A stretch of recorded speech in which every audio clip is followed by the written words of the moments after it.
Hello दोस्तों, आज मैं जो कहानी सुनाने जा रहा हूँ उसका नाम है नकल करने का अंजाम। एक बार की बात है, किसी गांव में बहुत ही गरीब किसान रहता था। वह किसान एक समय अमीर व्यक्ति भी रह चुका था। जब वह अमीर था तब भी और आज भी गरीब होने के बाद भी वह दूसरों की मदद किया करता था। वह जितना हो सकता था वह दूसरों की मदद किया करता था। वह किसान जब भी मंदिर जाया करता था तो ईश्वर से धन मांगता था ताकि वह दूसरों की मदद कर सके। ऐसे ही कुछ समय बीता।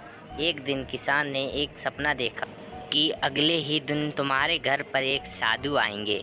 जब वह तुम्हारे घर पर आएँ तो उनके घर के अंदर आते ही उनके सर के पीछे डंडे से स्पर्श करना। डंडे से स्पर्श करते ही वह पूरी तरह से सोने में बन जाएंगे। इस तरह तुम फिर से एक अमीर आदमी बनकर दूसरों की मदद कर सकते हो। अगले दिन ऐसा ही हुआ। उस किसान के घर पर एक साधु ने दस्तक दिया। यह किसान पहले से ही डंडा लेकर तैयार था। जैसे ही वह साधु घर के अंदर आया, किसान डंडे से उसके सर के पीछे स्पर्श किया और वह पूरी तरह से सोने के बन गए। अब यह सब कुछ एक नाई ने देख लिया। यह नाई किसान के घर बाल काटने आया था। उस नाई ने सोचा, अगर किसी साधु को डंडा मारने पर सोने का बदलता है तो मैं इस तरीके से बहुत ही अमीर बन सकता हूँ। मुझे भी साधुओं को डंडे से मारकर अमीर बनना चाहिए। उस किसान ने तो बस एक ही साधु को डंडे से मारा। मैं एक साधु से ज़्यादा साधु को डंडे से मारकर उससे भी ज़्यादा पैसे वाला बन जाऊंगा।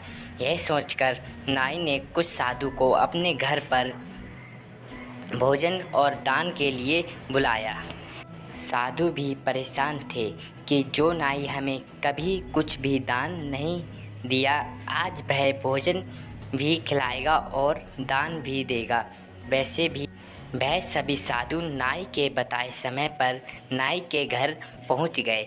नाई अपनी सारी तैयारी कर लिया था। जैसे ही साधु नाई के घर के अंदर गए, नाई ने अपने घर का दरवाज़ा बंद कर लिया। उसके बाद नाई साधुओं को डंडे से मारने लगा, लेकिन कोई भी साधु सोने का ना बना। साधु नाई को इस तरह से मारने का कारण समझ नहीं पा रहे थे। कुछ समय मार खाने के बाद साधुओं को गुस्सा आ गया। सभी साधु मिलकर नाई को खूब मारा। नाई को मारने के बाद वह नाई के घर से बाहर आ गए। यह कहानी से हमें यह सीख मिलती है कि हमें कभी भी किसी दूसरे व्यक्ति की नकल नहीं करना चाहिए। आशा करता हूँ आपको यह कहानी पसंद आई होगी। आप हमारे चैनल को सब्सक्राइब कर